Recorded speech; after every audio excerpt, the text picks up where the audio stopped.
ഷെയ്മിങ്ങും ബ്ലെയിമിങ്ങും ഇവിടെയില്ല. മീറ്റിംഗ്സും ബ്ലെസ്സിങ്സും ഇഷ്ടം പോലെ. ഒറ്റയ്ക്കാവാൻ യേശു വിടുകയില്ല. കൂട്ടായി താൻ വന്നിടും. Are you ready guys? Na na na na na na na na na na na na na. Come to the party. Na na na na na na na na na na na na. Yeshu party. Na na na na na na na na na na na na. Come to the party.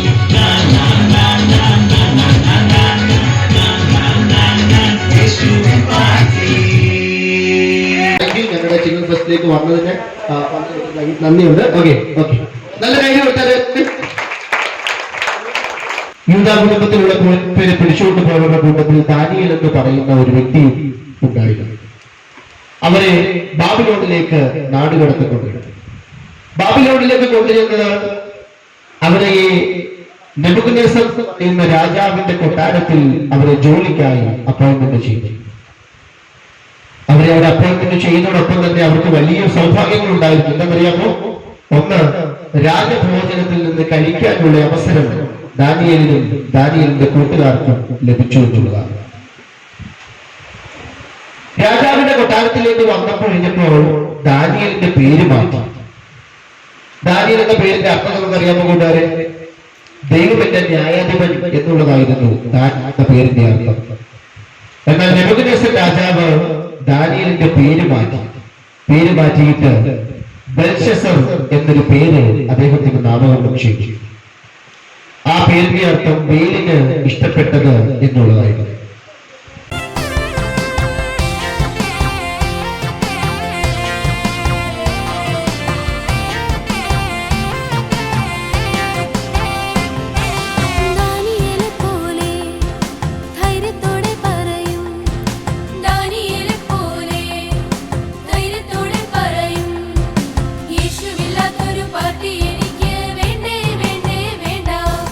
യേശുവില്ലാത്തൊരു party എനിക്ക് വേണ്ടേ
കൈയ്യടിച്ച് തട്ടിക്കേ